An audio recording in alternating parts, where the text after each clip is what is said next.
बंदी छोड़ सतगुरु रामपाल जी परमेश्वर जी की जय हो।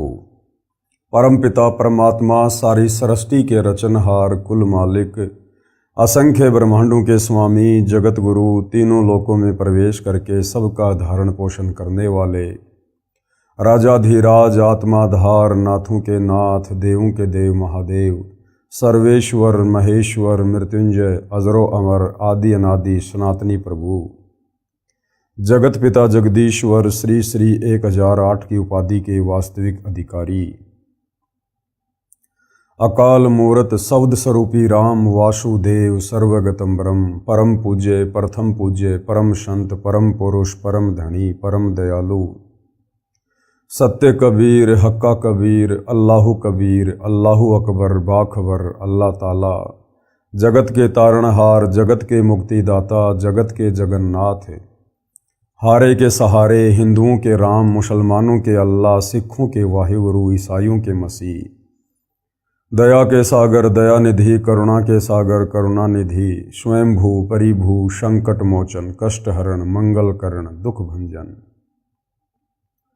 अविगत कबीर निर्विकार निर्विषम परमात्मा अलय अलेख सतगुरु आदि अनादि सतगुरु असली मर्यादा पुरुषोत्तम असली राम असली कृष्ण असली घनश्याम असली मुरारी राजाओं के राजा महाराजाओं के महाराजा शहंशाहों के शहंशाह सम्राटों के सम्राट भगवानों के भगवान अल्लाहों के अल्लाह प्रभुओं के प्रभु मसीहाओं के मसीह सच्चे वाहिगुरु बाबाओं के बाबा पीरों के पीर सेठों के सेठ जगत सेठ सावड़सा सेठ सर्वगुण संपन्न अनंत कोटि कलाओं के स्वामी अनंत कोटि ब्रह्मांडों के नायक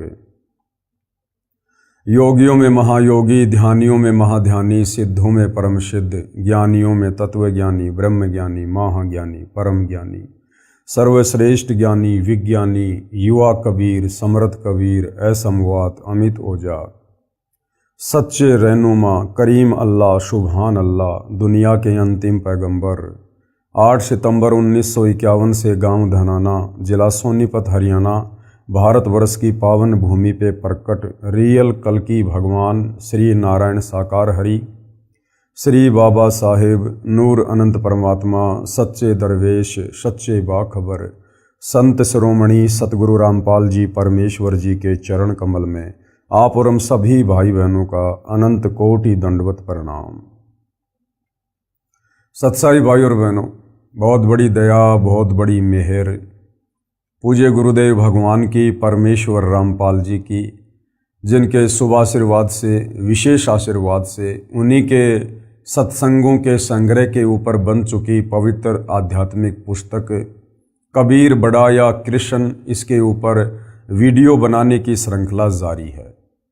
इसी श्रृंखला में आज हमारा ये 7वें नंबर का वीडियो है और प्रत्येक वीडियो में हमें भक्ति मार्ग को लेकर अध्यात्म को लेकर शास्त्रों की गूढ़ जानकारी को लेकर वो तमाम प्रकार की जानकारियाँ उपलब्ध हो रही हैं जो जानकारियाँ हम सदियों से प्राप्त नहीं कर पाए। ये आत्मा युगों युगों से परमात्मा की सतभक्ति के लिए भटक रही थी, परमेश्वर के दीदार के लिए तड़प रही थी, परंतु कुछ भी हासिल नहीं हुआ। क्यों? क्योंकि हमारे तत्व ज्ञानहीन नादान धर्मगुरुओं ने हमें शास्त्र अनुकूल भक्ति मार्ग वाला रास्ता नहीं दिखाया, क्योंकि वो स्वयं भटके हुए थे, उन्हें स्वयं तत्व ज्ञान नहीं था। और तत्व ज्ञान के बिना सृष्टि रचना को समझे बिना जाने बिना आप किसी भी धर्म के धर्म ग्रंथ का सारांश नहीं समझ सकते। यही कारण रहा सदियों से परमात्मा चाहने वाली आत्माएं भक्ति और भगवान से दूर रही और शास्त्रों के विरुद्ध साधना करते करते अंत में प्रेत योनि पाई, भूत योनि पाई और अपनी दुर्गति करवाई, 184 योनियों में भ्रम के भटक के। अब भाई और बहनों, सारी सृष्टि के सृजनहार कबीर परमेश्वर जी ने बहुत बड़ी रजा की है, दया की है। अपने विधान अनुसार परमेश्वर 8 सितंबर 1951 को गांव धनाना जिला सोनीपत हरियाणा भारतवर्ष की पावन भूमि पर प्रकट हुए हैं।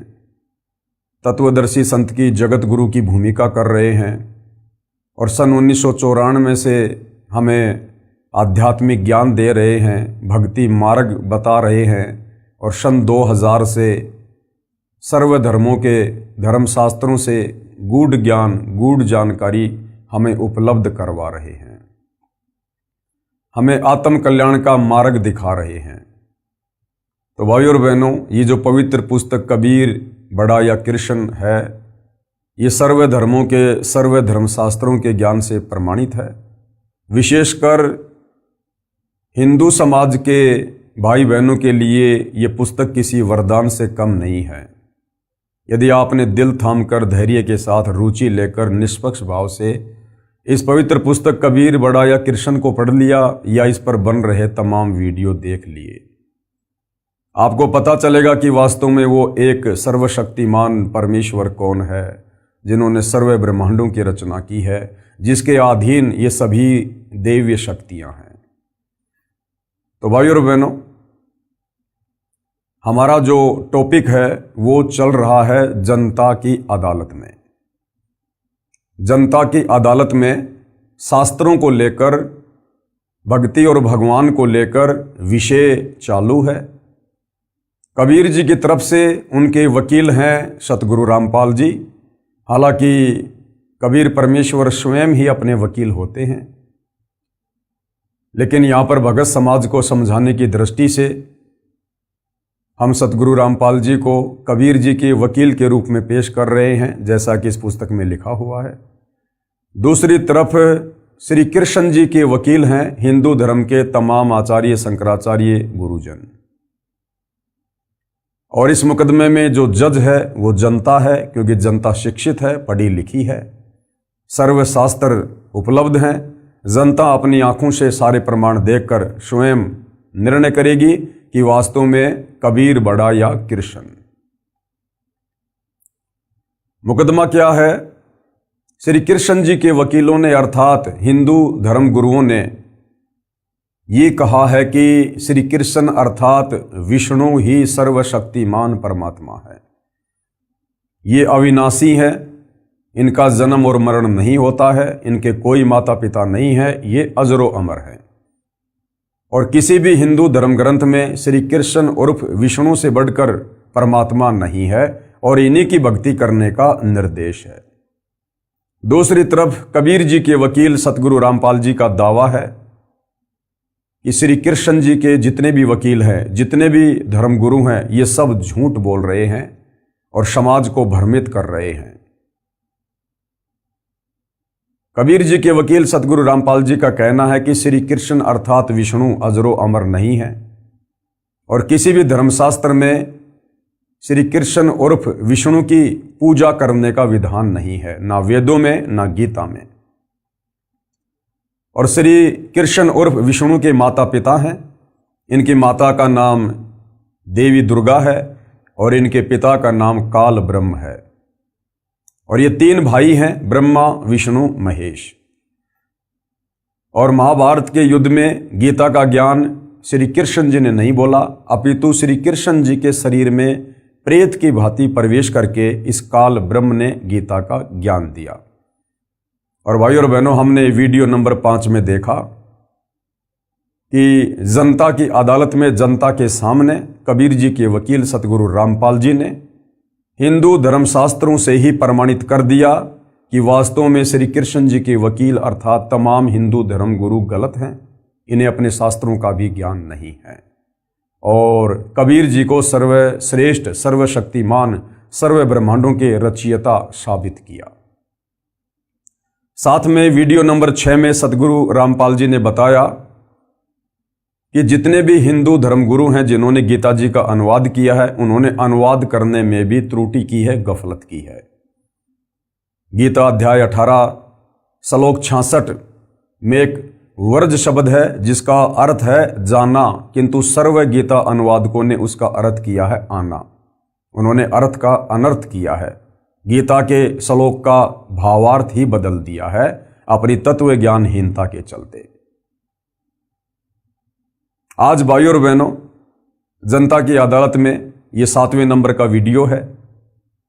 इस वीडियो में कबीर जी के वकील सतगुरु रामपाल जी धर्मशास्त्रों से प्रमाणित कर रहे हैं कि पूजा के योग्य केवल एक ही परम शक्ति है, एक ही परमेश्वर है, वे हैं परम अक्षर ब्रह्म अर्थात सत्य पुरुष कबीर देव। तो भाई और बहनों, अब हम आगे बढ़ते हैं जनता की अदालत में।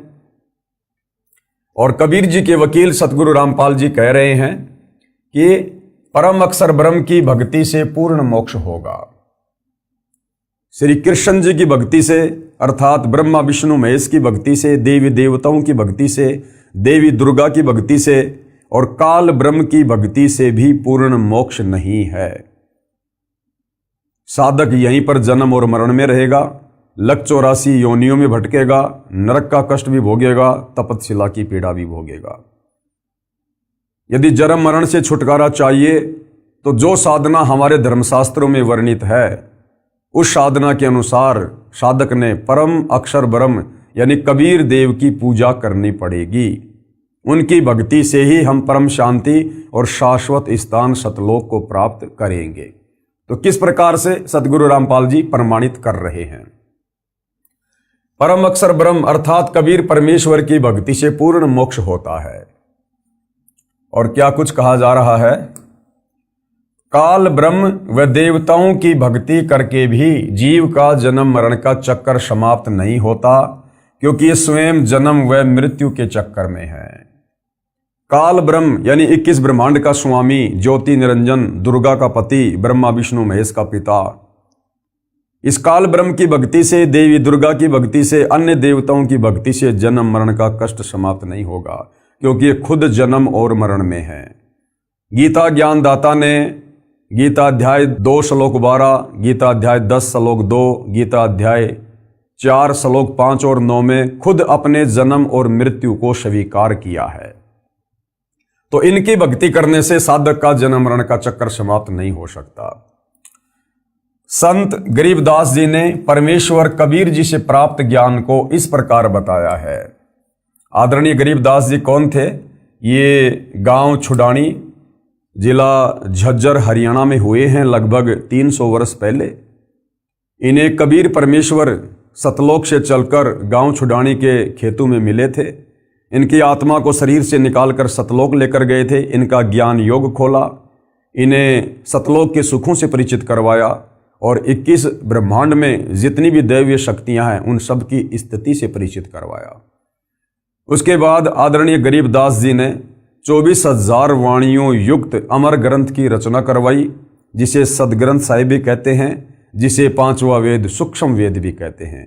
और किस प्रकार से आदरणीय गरीबदास जी ने अपनी आंखों देखकर सतलोक की महिमा की है और कबीर परमेश्वर जी की महिमा की है कि उस सतलोक में कितना सुख है।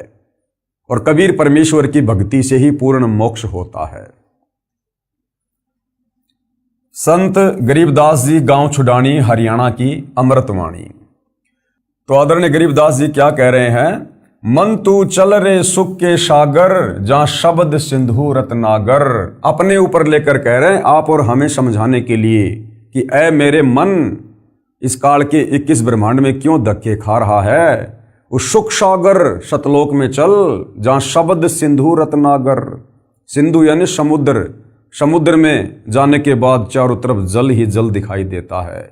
इसी प्रकार सतलोक में जाने के बाद वहां केवल सुख ही सुख हैं, दुख का नामो निशान नहीं है। और यहां क्या हो रहा है इस काललोक में? कोटि जन्म तो ये मर्त्या हो गए, कुछ नहीं हाथ लग्या रे। करोड़ों जन्म, अरबों खरबों जन्म हमने यहाँ पर मनुष्य के प्राप्त कर लिए, देवी देवताओं के प्राप्त कर लिए। मरने के बाद हमारे हाथ में कुछ नहीं रहा, फिर से जन्म मरण में लक 84 योनियों में। और कुकर शुकर खरबया बोरे, लक 84 योनियों में जाकर फिर हम गधे कुत्ते सुअर बने, कौआ हंस बुगारे।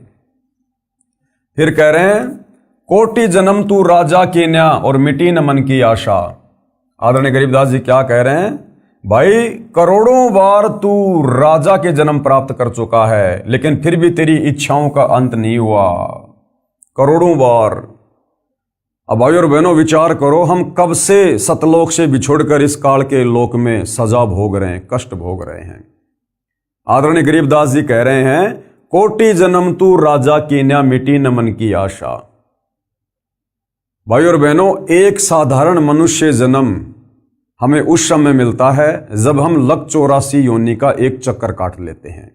यानी गधे, कुत्ते, सूअर, पक्षी, सूक्ष्म जीव जंतु, बैक्टीरिया, मक्खी, मच्छर, जल के जीव, यानी लक 84 योनि का एक चक्कर काटने में हमें अरबों खरबों युग लग जाते हैं। उसके बाद हमें बड़ी मुश्किल से एक मनुष्य जन्म मिलता है परमेश्वर के विधान अनुसार।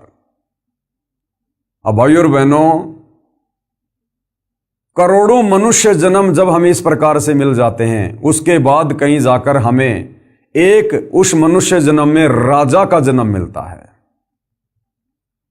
तो विचार करो भाइयों और बहनों, करोड़ों मनुष्य जन्म मिलने के बाद जब एक राजा का जन्म मिलता है, और हम कितनी बार हम राजा रह चुके हैं, कोटि जन्म यानी करोड़ों बार हम यहां राजा के जन्म प्राप्त कर चुके हैं। तो सोचिए आम मनुष्य के जन्म हम कितने अरबों खरबों प्राप्त कर चुके हैं, और एक मनुष्य जन्म लक 84 योनि भोगने के बाद तो सोचो भाइयों और बहनों, लक 84 योनियां तो हम इतनी बार भोग चुके हैं, गधे, कुत्ते, सूअर की, जिसकी कोई गिनती ही नहीं है। और आज भी हम इसी काल के लोक में हैं।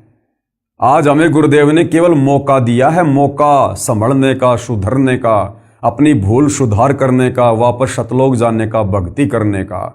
यदि आज हमने जरा सी त्रुटि कर दी, सतगुरु का वचन तोड़ दिया, या सतगुरु को अपने किसी भी कर्म के चलते नाराज कर दिया कि जिन बातन से गुरु दुख पावे उन बातों को दूर भगावे, तो भाइयों और बहनों, हम लक 84 योनि के किनारे खड़े हैं, दहलीज पे खड़े हैं। अभी हम सतलोक में नहीं हैं, काल के 21 ब्रह्मांड में हैं। सावधानी हटी, दुर्घटना घटी। तो ये इतना सारा ज्ञान देने का, ये बड़े बड़े शास्त्र लिखने का, दिन रात गुरुदेव ने जो संघर्ष किया है पिछले 30 वर्षों से, केवल इसलिए कि हम आत्माएं अब वो गलती ना करें जो गलतियां हम युगों युगों से सतगुरु की शरण में आने के बाद भी करते आ रहे हैं, गुरु को मानुष मानकर भक्ति करने वाली। तो अब भाइयों और बहनों, सिर धड़की बाजी है। कोटि जन्म तू राजा की ना मिटी न मन की आशा। परमात्मा कहते हैं भाई करोड़ों बार तू राजा के जन्म प्राप्त कर चुका है, और राजा के जन्म में तो तेरे पास में सारा ठाट बाट होता है, सारा सुख होता है, और उस राजा के जन्म में भी तेरी इच्छाओं का कभी दमन नहीं हुआ, तेरी इच्छाओं का अंत नहीं हुआ। तो नालायक, आज तो तू एक साधारण सा व्यक्ति है, हैंड टू माउथ है, कोई मजदूरी करता है, कोई किसानी करता है, कोई खेती करता है, बड़ी मुश्किल से जीवन यापन करता है। आज तू क्या प्राप्त कर लेगा? क्यों दिन रात माया की दौड़ में आगे से आगे भाग रहा है? अब तुझे सतगुरु मिल गया, अब तो बैठ के भक्ति कर ले। जब तूने राजाओं के जन्म में कोई वो किला नहीं तोड़ा, अब तू इस दारिद्र वाले जीवन में, सामान्य व्यक्ति वाले जीवन में तू कौन सा रावण बन जाएगा, कौन सा तू धनपति बन जाएगा? और ये धनपति ये भी सतगुरु की भक्ति ही बनाएगी, अन्यथा जो हमारे भाग्य में है हमें केवल वही मिलेगा, चाहे हम कितने पैर क्यों ना पटक लें। तो परमेश्वर हमें समझा रहे हैं प्यार से, प्रेम से, कि भाई अब इस तत्व ज्ञान को समझकर अपनी इच्छाओं का दमन कर, इस काल लोक की भाग दौड़ में मत भाग, दुनिया को देख के मत भाग। उसके पास में बड़ी कोठी, उसके पास में बड़ी कार, उसका बेटा नौकरी लग गया, उसके पास इतने प्लाट, उनको करने दे, अंत में यही छोड़ के जाएंगे। अगले जन्म में गधे बन के, कुत्ते बन के, सूअर बन के उन कोठियों के आसपास में मंडराएंगे, उस कार के नीचे छाया में भी ढंग से उन्हें कोई नहीं बैठने देगा। तो तत्व ज्ञान देकर गुरु हमारी बंद बुद्धि के दरवाजे खोलते हैं कि शांत हो जा, धैर्य से काम ले, विवेक से काम ले, इन सुखों की इच्छा तू सतलोक में कर।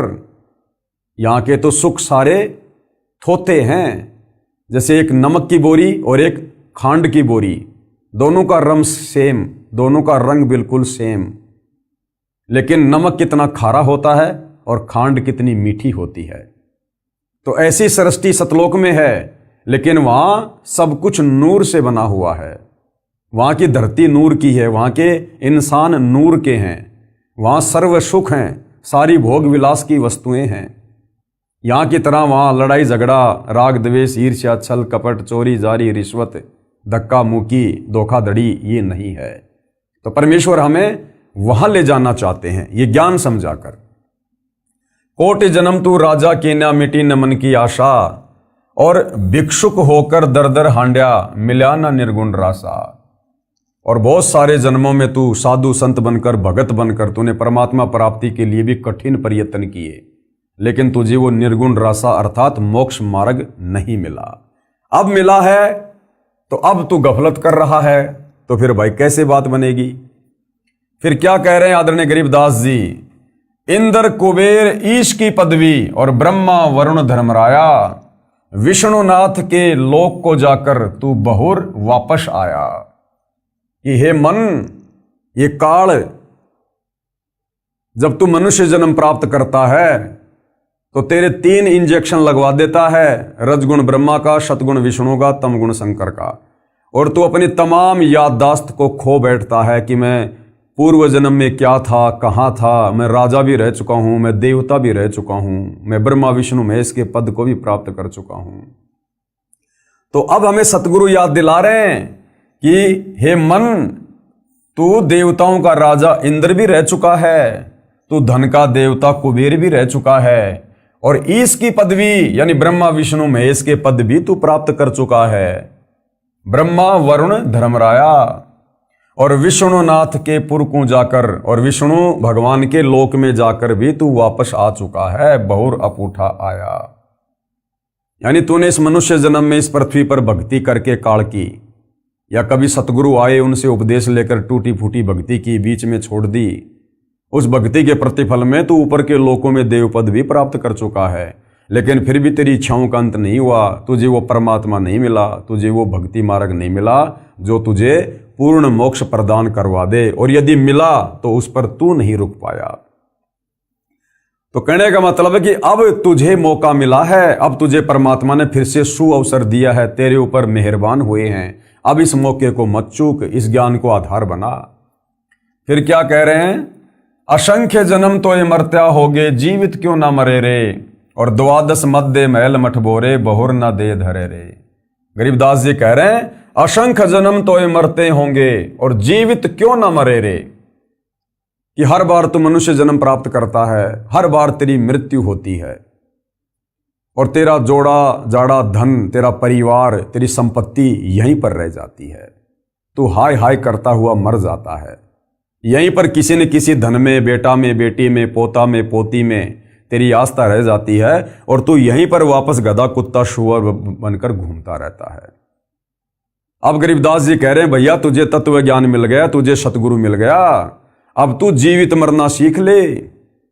अब तुझे गुरु ने सतलोक से इस काल लोक की तुलना करके दिखा दी कि ये तो खोकापुर है, खोकापुर, यहां कुछ नहीं है सिवाय कष्टों के, दुखों के, पीड़ाओं के, जन्म और मरण के, लग 84 योनियों के।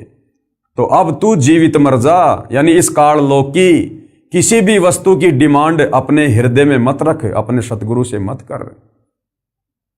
और भक्ति करने के लिए इस गंदे लोक में जब तक तेरी श्वास है तब तक जीवित रहने के लिए तुझे जिन जिन वस्तुओं की आवश्यकता होगी, तेरा सतगुरु समय से पहले तेरे सामने लाके खड़ी कर देगा। इसलिए अब तू अपना टारगेट केवल मोक्ष प्राप्ति बना और जीवित मर जा। कोई तुझे गाली दे, कोई तेरे साथ मार पिटाई करे, कोई तेरे ऊपर मुकदमा करे, कोई तुझे गुंडा कहे, भूंडा कहे, सब सहन कर। क्यों? क्योंकि ये तेरा अंतिम मनुष्य जन्म है। और भाइयों और बहनों, आप और हमारे में से यदि किसी को ये पता चल जाए, हमें दिखा दिया जाए भविष्य के दर्पण में कि भैया 24 घंटे बाद कल रात्रि 9 बजे तेरी मृत्यु है, तू संसार छोड़कर जाएगा, और उसको भी बिल्कुल कन्फर्म हो जाए कि हाँ 24 घंटे बाद मेरी मृत्यु है। भाइयों और बहनों, उस व्यक्ति की स्थिति क्या होगी? उसे ना कोई यहां पर अपना मित्र दिखाई देगा, ना यहां उसे अपना कोई दुश्मन दिखाई देगा। पहले चाहे कोई उसका मित्र था, कोई दुश्मन था, लेकिन अब उसको पता चल गया कि 24 घंटे बाद तू संसार में नहीं रहेगा, तेरी मृत्यु है, तुझे सब कुछ छोड़ के जाना पड़ेगा। वो बिल्कुल ऐसा रहेगा उन्मना उन्मना, उदास हो जाएगा, निराश हो जाएगा, ना किसी से बात करने का जी करेगा, ना कुछ अच्छा खाना पीना खाने का जी करेगा। उसे पता है कि 24 घंटे बाद तेरी मृत्यु है। यहां की किसी भी वस्तु में उसकी इच्छा नहीं बनेगी। जैसे बुखार के रोगी को मीठी से मीठी वस्तु भी अच्छी नहीं लगती, इसी प्रकार संत हमें यही बताते हैं, यही समझाते हैं, हमें भविष्य का दर्शन करवाते हैं कि भाई ये काल का लोक है, ये तेरा घर नहीं है। तुम यहां पर सतलोक में अपने पिता से गद्दारी करके, धोखा करके, इस काल के ऊपर आसक्ति करके अपनी गलती से यहां आए हो, कष्ट भोग रहे हो, और अब तुम्हें वापस सतलोक चलना है। असंख्य युगों के बाद अब तेरा दाव लगा है, तुझे तत्वदर्शी संत मिला है। तो कहते हैं जिसको ये बात अच्छे से समझ में आ जाएगी तत्वदर्शी संत की, उसके बाद उसकी आस्था इस काल लोक की वस्तु में ऐसी रह जाएगी। यहां किसी भी वस्तु की वो डिमांड नहीं करेगा, इच्छा नहीं करेगा, वो केवल सतलोक चलने की ही तैयारी करेगा। तो कहते हैं असंग जन्म तोय मरत्या होगे, जीवित क्यों न मरे रे। और द्वादश मध्य महल मठबोरे, यानी 12वां द्वार पार करके जो अक्षर पुरुष का लोक है, उस अक्षर पुरुष के लोक को पार करने का जो द्वार है वो है 12वां द्वार। कहते हैं उसके बाद महल मठबोरे, यानी वो सतलोक है जहां जाने के बाद बहुर ना दे धरे रे। फिर तू कभी शरीर धारण नहीं करेगा ये 5 तत्व वाला, वहां तुझे नूरी शरीर मिलेगा, शब्द से तेरी उत्पत्ति होगी और सदा तू वहां पर ठाट बाट करेगा। फिर आगे क्या समझाया आदरणीय गरीबदास जी ने, दो जग बहिस्त सभी ते देखे राजपाट के रसिया, और 3 लोक से तिरपत नाई ये मन भोगी खसिया। कि हे मन, तू करोड़ों बार मनुष्य जन्म प्राप्त करके मृत्यु के बाद फिर तू नरक में भी गया, बहिस्त यानी स्वर्ग में भी गया, और राजपाट की रसिया, तूने राज्य भी भोगा, और 3 लोक से तिरपत नाई ये मन भोगी खसिया। और यदि तुझे 3 लोकों का राज दे दिया जाए तो भी तत्व ज्ञान के अभाव में तेरी इच्छा पूर्ति नहीं हो सकती है, तुझे और अधिक प्राप्त करने की चाहत बनी रहेगी कि और किसी लोक के ऊपर अपना स्वामित्व कायम करूं। तो परमात्मा कहते हैं यदि इस मन की इच्छाओं को शांत करना है तो तत्वदर्शी संत से उपदेश लेकर भक्ति कर। सुमरण से, भक्ति से, दान धर्म से इन इच्छाओं का अंत होगा, और ये अंत हुए बिना हम सतलोक नहीं जा सकते, वहां के सुख नहीं भोग सकते। जब तक हम काल लोक के सुखों को नहीं त्यागेंगे हृदय से, दिल से, तब तक हम सतलोक के वास्तविक सुखों को प्राप्त करने के अधिकारी नहीं बनेंगे। फिर क्या कहा, सतगुरु मिले तो इच्छा मेटे, पद मिल पदय समाना, चल हंसा उस लोक पठाऊं जो आदि अमर अस्ताना। ये इच्छाएं कैसे समाप्त होंगी? सतगुरु मिले तो इच्छा मेटे। सतगुरु हमें तत्व ज्ञान देगा, हमें काल लोक से सतलोक की तुलना करके दिखाएगा, यहां के दुखों से परिचित करवाएगा, सतलोक के सुखों से अवगत करवाएगा।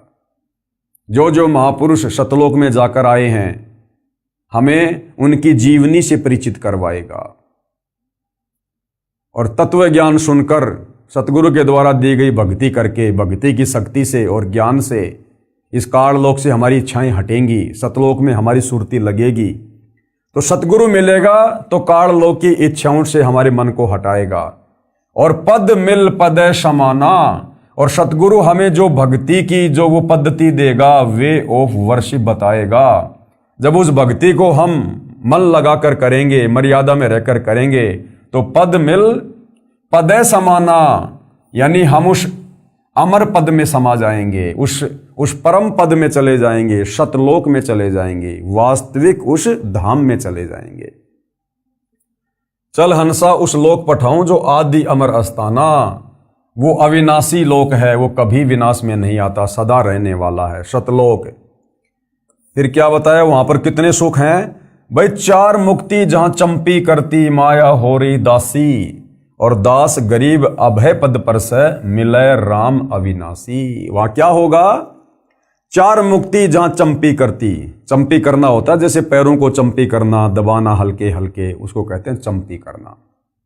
तो आदरणीय गरीबदास जी जिन्होंने आंखों सतलोक को देखा, तो क्या महिमा वर्णन कर रहे हैं वहां के सुखों की, कि 4 मुक्ति तो वहां पर तुम्हारी चंपी करती है, तुम्हारी नौकरानी है। 4 मुक्ति जो यहां पर ब्रह्मा विष्णु महेश को प्राप्त है, अर्थ धर्म काम मोक्ष, कहते हैं 4 मुक्तियां तो वहां पर तेरी नौकरानी, तेरे चरणों में तेरी दासी बन के रहेगी, उनकी तरफ तो तू झांकेगा भी नहीं। ऊपर इतने सुख हैं वहां पर।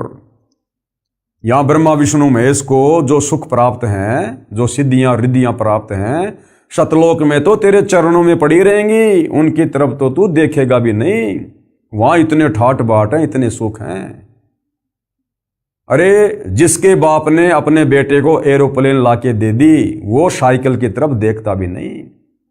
तो सतलोक के सुखों की तुलना में इस काल लोक के ये ब्रह्मा विष्णु महेश को जो 4 मुक्तियां प्राप्त हैं, ये तो साइकिल के समान है, साइकिल के समान।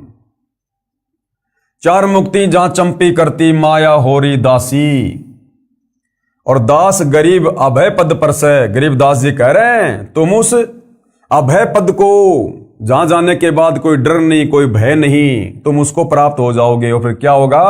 मिले राम अविनाशी, और तुम्हें वहां पर फिर वो अविनाशी कबीर परमेश्वर मिलेगा। हालांकि आज भी धरती पर कबीर परमेश्वर ही हैं सतगुरु रामपाल जी के रूप में, लेकिन वहां हमें उनके वास्तविक दीदार होंगे, उनके नूरी शरीर के दीदार होंगे। तो कहते हैं फिर तुझे वहां पर वो अविनाशी परमात्मा मिलेगा। सूक्ष्म वेद की वाणी का सरलार्थ है, आत्मा अपने साथी मन को अमर लोक के सुख तथा इस काल ब्रह्म के लोक के दुख को बताकर सुख के सागर रूपी अमर लोक यानी सतलोक में चलने के लिए प्रेरित कर रही है। काल ब्रह्म के लोक यानी किस ब्रह्मांडों में रहने वाले प्राणी को क्या क्या कष्ट होते हैं, पहले ये जानकारी बताई है और कहा है कि काल ब्रह्म के लोक का अटल विधान है कि जो जन्मता है उसकी मृत्यु निश्चित है, और जो मर जाता है उसका जन्म निश्चित है। कोटि जन्म तो ही मरते होंगे, जीवित क्यों न मरे रे। इसका प्रमाण गीता जी में देखिएगा। और ये सारी बातें भाइयों और बहनों भूल मत जाना। जनता की कोर्ट में कबीर परमेश्वर जी के वकील सतगुरु रामपाल जी इन शास्त्रों का हवाला देकर, 5वें वेद सूक्ष्म वेद की वाणियों का हवाला देकर श्री कृष्ण जी के वकीलों के सामने सबको बता रहे हैं, सबको दिखा रहे हैं कि परम अक्षर ब्रह्म यानी कबीर देव की भक्ति से पूर्ण मोक्ष होता है, और सतलोक में ही असल में वास्तव में सुख है। श्रीमद् भगवत गीता अध्याय 2 श्लोक 22 में इस प्रकार कहा है। क्या कहा है? कि जैसे मनुष्य पुराने वस्त्रों को त्याग कर दूसरे नए वस्त्र ग्रहण करता है, वैसे ही जीव आत्मा पुराने शरीर को त्याग कर दूसरे नए शरीरों को प्राप्त करता है। गीता अध्याय 2 श्लोक 27 में क्या कहा है? क्योंकि जन्मे हुए की मृत्यु निश्चित है, यानी इस काल के लोक में जो जन्म लेता है उसकी मृत्यु निश्चित है, और मरे हुए का जन्म निश्चित है, और जो मर गया उसके बाद किसी अन्य योनि में, चाहे गधा, कुत्ता, सुअर, देवता या मनुष्य, फिर उसका जन्म निश्चित है। अर्थात जन्म और मरण 21 ब्रह्मांड का अटल नियम है। इसलिए बिना उपाय वाले विषय में तू शोक करने के योग्य नहीं है। इसलिए कह रहा कि अगर तेरे पास में सतलोक वाली भक्ति नहीं है, अगर तेरे पास में मोक्ष प्राप्ति वाला मार्ग नहीं है, तो अर्जुन दुख करने की कोई आवश्यकता नहीं है। चाहे कितना दुखी हो ले, कितना शोक कर ले, तू रहेगा यही जन्म और मरण में, जब तक तेरे पास में विकल्प नहीं है शास्त्र अनुकूल साधना का। श्रीमद् भगवत गीता शास्त्र से स्पष्ट हुआ कि काल ब्रह्म के लोक का अटल नियम है कि जन्म तथा मृत्यु सदा बने रहेंगे। जैसे गीता अध्याय 2 श्लोक 12 में भी कहा है कि हे अर्जुन, तू और मैं यानी गीता ज्ञानदाता तथा ये सर्व राजा लोग पहले भी जन्मे, ये आगे भी जन्मेंगे। यानी गीता ज्ञानदाता हिंदू भाइयों के अनुसार उनका श्री कृष्ण और विष्णु, और रियल में ये ब्रह्म काल ब्रह्म कह रहा है कि यहां तो भाई तेरी भी जन्म और मृत्यु है अर्जुन, मेरी भी जन्म और मृत्यु है। और ये जितने भी राजा लोग जो महाभारत के युद्ध में खड़े हैं, ये पहले भी थे, यानी पहले भी इनका जन्म हुआ था, आज भी ये यहां पर खड़े हैं और आगे भी इनका जन्म होगा। यानी किस ब्रह्मांड में जन्म और मृत्यु निश्चित है, यहां के भगवान की भी और उसके भक्तों की भी। गीता अध्याय 4 श्लोक 5 में गीता ज्ञानदाता ने कहा है कि हे अर्जुन, तेरे और मेरे बहुत जन्म हो चुके हैं, तू उन सब को नहीं जानता, मैं जानता हूं। गीता ज्ञानदाता कौन? काल ब्रह्म। गीता का ज्ञान देते समय अर्जुन को कह रहा है अपनी जन्म और मृत्यु के बारे में। गीता अध्याय 4 श्लोक 5 में गीता ज्ञानदाता ने कहा है। अब गीता ज्ञानदाता चाहे श्री कृष्ण जी को समझो चाहे काल ब्रह्म को समझो, क्या कह रहा है कि हे अर्जुन, तेरे और मेरे बहुत जन्म हो चुके हैं, उन सबको तू नहीं जानता, मैं जानता हूं। अर्थात गीता ज्ञान देने वाला भगवान भी जन्म और मरण में है। जब गीता का ज्ञान देने वाला हिंदुओं का सर्वश्रेष्ठ भगवान कृष्ण और विष्णु ही जन्म और मरण में है, तो भला फिर इनकी पूजा करके इनकी भक्ति करके आप और हमारा जन्म मरण का कष्ट कैसे समाप्त हो सकता है? और यदि मनुष्य जन्म प्राप्त करके जन्म मरण का कष्ट समाप्त नहीं हुआ तो फिर हमारा मोक्ष कैसे होगा? फिर गीता अध्याय 10 श्लोक 2 में गीता ज्ञानदाता ने यह भी स्पष्ट किया है कि मेरी उत्पत्ति को न तो ऋषिजन जानते हैं ना देवता जानते हैं, क्योंकि ये सब मेरे से उत्पन्न हैं। अब बाप की उत्पत्ति को, बाप के जन्म को, बाप की डेट ऑफ बर्थ को बेटा या बेटी नहीं बता सकते, वो तो दादा बताता है, दादा। तो कबीर परमेश्वर जी ने समय समय पर इस पृथ्वी पर आकर अपनी कबीर वाणी में, अमृत वाणी में ये सारा रहस्य उजागर किया है, जो आज पुनः धरती पर प्रकट होकर सतगुरु रामपाल जी के रूप में इन धर्मशास्त्रों को खोल खोल कर हमें बता रहे हैं। तो भाई और बहनों, विश्वास हो जाना चाहिए। ये जनता की कोर्ट में मामला चल रहा है और आपको अध्याय और श्लोक बता बता के, शास्त्रों का हवाला दे दे के समझाया जा रहा है। अब भी यदि हमारी आंख नहीं खुलती है हिंदू समाज की, तो धिक्कार है फिर ये मनुष्य जन्म प्राप्त। इसलिए गीता अध्याय 8 श्लोक 15 में कहा है, माम उपेते पुनर्जन्म दुखालयम आशश्वतम न आपनुवंती महात्मान संसिद्धिम परमाम गता। क्या कह रहा है? अनुवाद, गीता ज्ञानदाता ने कहा है कि माम यानी मुझे प्राप्त होकर तो दुखों के घर व नाशवान संसार में पुनर्जन्म है, कि मुझ काल ब्रह्म की अगर तुम भक्ति करोगे, जो चारों वेद और गीता में है, केवल मेरा एक ओम मंत्र है, अगर मेरी भक्ति करोगे, जो 21 ब्रह्मांड का स्वामी है, ब्रह्मा विष्णु महेश का पिता है, तो कह रहा है कि यहीं पर काल लोक में, इस दुखालय में, दुख के घर में यूं ही जन्म और मृत्यु में कष्ट भोगते रहोगे। गीता ज्ञानदाता ने कहा है कि मुझे प्राप्त होकर तो दुखों के घर व नाशवान संसार में पुनर्जन्म है। महात्मा जन जो परम सिद्धि को प्राप्त हो गए हैं, पुनर्जन्म को प्राप्त नहीं होते। अब परम सिद्धि को प्राप्त कौन होगा? जो तत्वदर्शी संत की शरण में आ जाएगा। विशेष पाठक जनों से निवेदन है कि मुझ लेखक सतगुरु रामपाल जी से पहले सभी अनुवादकों ने, यानी गीता जी के अनुवादकर्ताओं ने, इस श्लोक का गलत अनुवाद किया है, क्योंकि तत्व ज्ञान तो इनको था नहीं, और तत्व ज्ञान के बिना आप किसी भी धर्मशास्त्र का यथार्थ अनुवाद नहीं कर सकते। क्योंकि पवित्र गीता जी तो वैसे भी चारों वेदों का सार है, ये तो कोड वर्ड में है। गीता ज्ञानदाता ने कहा है कि मुझे प्राप्त होकर पुनर्जन्म को प्राप्त नहीं होते। ऐसा नहीं कहा उसने कि मुझे प्राप्त होकर अर्जुन फिर तुम पुनर्जन्म को प्राप्त नहीं होगे। ये तो खुद ही जन्म और मरण में है, फिर इसकी भक्ति करके हम भला पुनर्जन्म में क्यों नहीं आएंगे? विचार करें, पहले लिखे अनेकों गीता के श्लोकों में आप जी ने पढ़ा कि गीता ज्ञानदाता ने स्वयं कहा है कि मेरे तथा तेरे अनेकों जन्म हो चुके हैं। गीता अध्याय 2 श्लोक 12, गीता अध्याय 10 श्लोक 2, गीता अध्याय 4 श्लोक 5 और 9 में खुद गीता ज्ञानदाता अपनी जन्म और मृत्यु स्वीकार कर रहा है।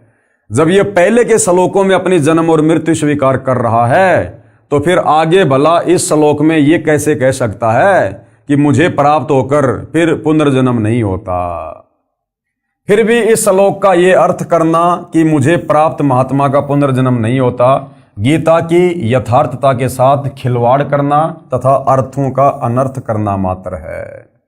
परमात्मा के दोषी बने हैं, परमात्मा के दोषी, भगत समाज को भ्रमित करके, शास्त्रों का यथार्थ अनुवाद ना करके। सूक्ष्म वेद की अमृतवाणी का भावार्थ है, वाणी का सरलार्थ। आत्मा और मन को पात्र बनाकर संत गरीबदास जी ने संसार के मानव को समझाया है। कहा है कि ये संसार दुखों का घर है, इससे भिन्न एक और संसार है, सतलोक, जहां कोई दुख नहीं है, वह शाश्वत स्थान है, अर्थात सनातन परम धाम, यानी सतलोक जो कभी नष्ट नहीं होता, वह सुख सागर है। तथा वहां का प्रभु अविनाशी परमेश्वर भी सुखदायी है, जो उस सुख सागर में निवास करता है। सुख सागर अर्थात अमरलोक की संक्षिप्त परिभाषा बताई है। यानी सतलोक में क्या है, कितने सुख हैं वहां पर। शंखों लहर मेहर की उपजय, कहर नहीं जा कोई, दास गरीब अचल अविनाशी, सुख का सागर सोई। शंखों लहर मेहर की उपजय, शंखों यानी गिनती नहीं, इतना वहां पर सुख है, सुख की लहर है वहां पर। जैसे समुद्र में पानी की लहरें होती है ना, वो कभी समाप्ति नहीं होती। इसी प्रकार सतलोक में इतना सुख है, इतना वैभव है, इतना विलास है, जिस प्रकार समुद्र में लहरें होती हैं। शंखों लहर मेहर की उपजय, कहर नहीं जा कोई, और दास गरीब अचल अविनाशी, सुख का सागर सोई। वास्तव में वो सतलोक ही स्थायी स्थान है और सुख का सागर है। उसके अलावा और कोई सुख का सागर है ही नहीं। अक्षर पुरुष के 7 संग ब्रह्मांडों में और काल के 21 ब्रह्मांडों में सुख नाम की चीज नहीं। केवल नाम है सुख, लेकिन वस्तु यहां सुखदायक नहीं है। भावार्थ, जिस समय मैं अकेला होता हूं, यानी पूज्य गुरुदेव भगवान अपने ऊपर उदाहरण पेश कर रहे हैं। हालांकि ये तो परमेश्वर हैं, परमात्मा हैं, सुख के सागर हैं, इनका तो सबके प्रति समदृष्टि भाव रहता है। इनमें राग द्वेष ईर्ष्या किसी भी प्रकार का कोई रजोगुण तमोगुण सतोगुण कुछ भी नहीं होता है। ये निर्मोही परमात्मा है। लेकिन आप और हमें भक्ति मार्ग को समझाने के लिए अपने ऊपर उदाहरण पेश कर रहे हैं। जिस समय मैं अकेला होता हूं तो कभी कभी ऐसी हिलोर अंदर से उठती है, उस समय सब अपने से लगते हैं। चाहे किसी ने मुझे कितना ही कष्ट दे रखा हो, उसके प्रति द्वेष भावना नहीं रहती, सब पर दया भाव बन जाता है। ये स्थिति कुछ मिनट ही रहती है। उसको मेहर की लहर कहा जाता है। सतलोक अर्थात सनातन परम धाम में जाने के पश्चात प्रत्येक प्राणी को इतना आनंद आता है, वहां पर ऐसी असंख्यों लहरें आत्मा में उठती रहती है, क्योंकि वहां कोई राग द्वेष नहीं है, कोई लड़ाई झगड़ा नहीं, कोई मन मुटाव नहीं, किसी चीज का वहां पर कोई अभाव नहीं। भाई मन में राग द्वेष ऊंच नीच का भाव तो उस समय आएगा जब कोई गरीब होगा, कोई अमीर होगा, और उन अमीरों के सुखों को देखकर वो गरीब आदमी ना जाने अपने मन में क्या क्या सोचेगा। तो ये ऊंच नीच का भाव, राग द्वेष का भाव उस समय उत्पन्न होता है जहां पर समानता नहीं होती है। तो सतलोक में तो कबीर परमेश्वर जी ने सबको एक जैसा सुख दे रखा है, सबको एक जैसी वस्तुएं उपलब्ध करवा रखी हैं, किसी के घर में किसी प्रकार की कोई कमी नहीं है। तो वहां पर एक दूसरे के प्रति राग द्वेष उपजता ही नहीं है। जब वह लहर मेरी आत्मा से हट जाती है तो वही दुखमय स्थिति प्रारंभ हो जाती है। उसने ऐसा क्यों कहा, वह व्यक्ति अच्छा नहीं है, वो हानि हो गई, ये हो गया, वो हो गया, ये कहर यानी दुख की लहर कही जाती है। अब ये भाव सतगुरु रामपाल जी में उत्पन्न नहीं होते, क्योंकि ये तो परमेश्वर हैं। हम इंसानों की स्थिति बता रहे हैं अपने ऊपर लेकर, कि कभी कभार थोड़ी बहुत देर के लिए हमारे मन में वो लहर की मेहर उठती है, हमें दुश्मन भी मित्र नजर आता है, लेकिन होता है थोड़े समय के लिए। उसके बाद फिर से हमारे दिलो दिमाग में, हमारे मन में वही बकवाद, वही खरपतवार, कभी रजोगुण, कभी शतोगुण, कभी तमोगुण। उसने उधार ले रखा है, अभी तक दिया नहीं है, कल जाऊंगा, नहीं देगा तो ये कर दूंगा, वो कर दूंगा, या हमारे से कोई पैसा मांगने आया है, हमारे पास में पैसा नहीं है, झूठ बोलते रहते हैं, छुपते रहते हैं, यानी बहुत तरह की बातें। ये हम जीवों की स्थिति गुरुदेव अपने ऊपर लेकर हमें समझा रहे हैं कि यहाँ पर तो दुख ही दुख हैं। यहाँ पर तो कभी एक आध बार कोई वो लहर की मेहर आती है, मेहर की लहर, अन्यथा यहाँ तो कहर ही कहर है, कहर ही कहर है। और सतलोक में सदा वहाँ पर मेहर की लहर उठती रहती है, उठती रहती है, अनवरत, कंटिन्यू, इतना सुख है वहाँ पर। कहने का मतलब है भाई और बहनों, सतलोक के सुखों के विषय में बताकर इस काल लोक से गुरुदेव हमारी वृत्ति को हटाना चाह रहे हैं। उस सतलोक में असंख्य लहर मेहर यानी दया की उठती हैं, वह कोई कहर यानी भयंकर दुख नहीं है। वैसे तो सतलोक में कोई दुख नहीं है, कहर का अर्थ है भयंकर कष्ट होता है। जैसे एक गांव में आपसी रंजिश के चलते विरोधियों ने दूसरे पक्ष के एक परिवार के 3 सदस्यों की हत्या कर दी। वहीं पर भूकंप के कारण हजारों व्यक्ति मर जाते हैं, उसे कहते हैं कहर टूट पड़ा या कहर कर दिया। ऊपर लिखी वाणी में सुख सागर की परिभाषा संक्षिप्त में बताई है, यानी सतलोक के सुखों का वर्णन किया नहीं जा सकता, ये जिव्या से बोलकर नहीं बताया जा सकता, इतने सुख हैं वहां पर। तो गुरुदेव कह रहे हैं आप लोगों को आंशिक जानकारी दे रहे हैं। कहा है कि वह अमर लोक अचल अविनाशी अर्थात कभी चलायमान नहीं है, वहां कभी भी कोई प्रलय नहीं आती है। जैसे 21 ब्रह्मांड ये नष्ट होता है जब प्रलय आती है, अक्षर पुरुष के सात्संग ब्रह्मांड भी समय आने पर उत्पत्ति और प्रलय में आते हैं, नष्ट होते हैं। लेकिन सतलोक वहां कभी कोई प्रलय नहीं आती है, वहां कोई भूकंप नहीं, कोई आंधी नहीं, कोई ओलावृष्टि नहीं, किसी चीज का कोई अभाव नहीं। वो अचल अविनाशी है, सदा रहने वाला अजरो अमर स्थान है।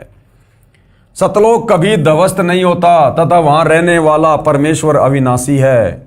और सतलोक में रहने वाला कबीर भगवान भी अविनाशी है, इस काल की तरह नाशवान नहीं है, अक्षर पुरुष की तरह जन्म और मृत्यु में नहीं है, वो अविनाशी परमेश्वर है। और जब हम सतलोक चले जाएंगे तो हम आत्माएं भी अविनाशी पद को प्राप्त होंगी, हम भी फिर कभी मृत्यु में नहीं आएंगे। तथा वहां रहने वाला परमेश्वर अविनाशी है।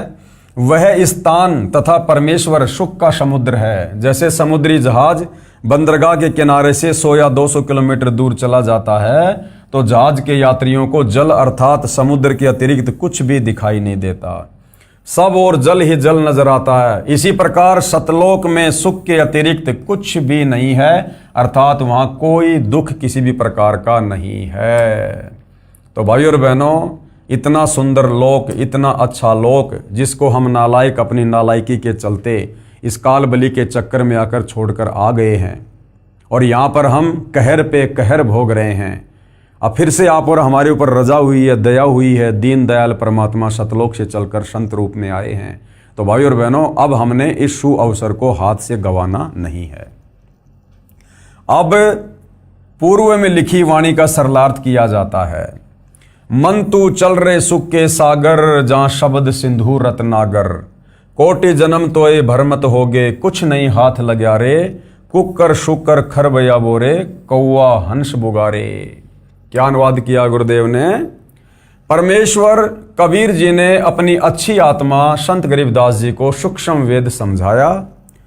उसको संत गरीबदास जी गांव छुडानी जिला झज्जर हरियाणा प्रांत वाले ने आत्मा तथा मन को पात्र बनाकर विश्व के मानव को काल ब्रह्म के लोक का कष्ट तथा सतलोक का सुख बताकर उस परम धाम सतलोक में चलने के लिए सत्य साधना जो शास्त्रोक्त है यानी शास्त्रों के अनुसार है उसको करने की प्रेरणा की है।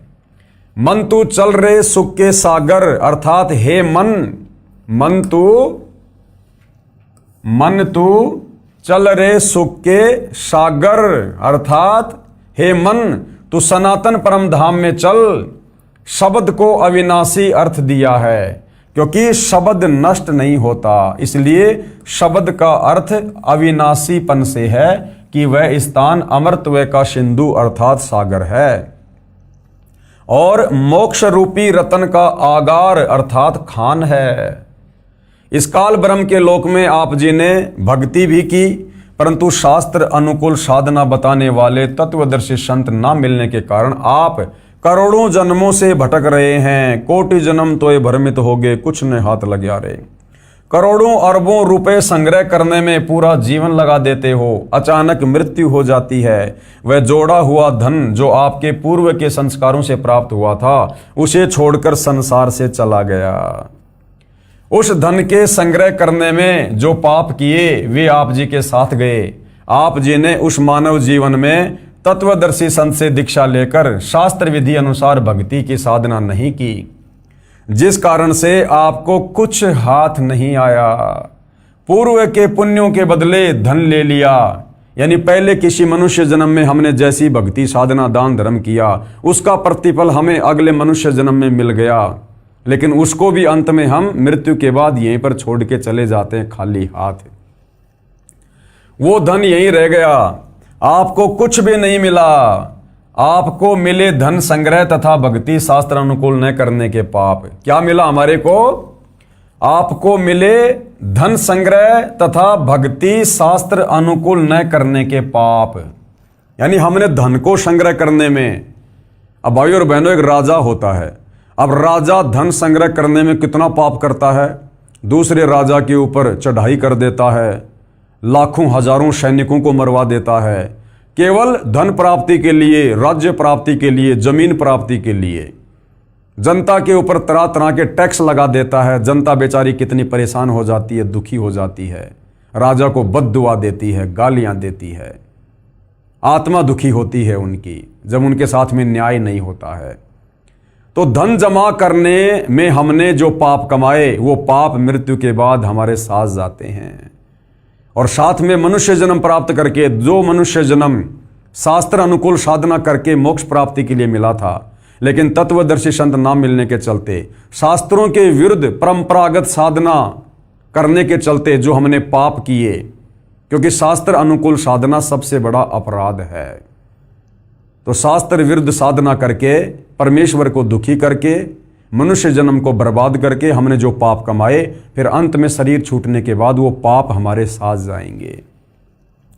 आपको मिले धन संग्रह तथा भक्ति शास्त्र अनुकूल ना करने के पाप, जिसके कारण आप कुकर यानी फिर हम क्या क्या बने, कुत्ता, खर यानी गधा, सुकर यानी सुअर, और कौवा, काग पक्षी, हंस एक पक्षी जो केवल सरोवर में मोती खाता है, बुगा यानी बुगला पक्षी, आदि आदि की योनियों को प्राप्त करके कष्ट उठाया।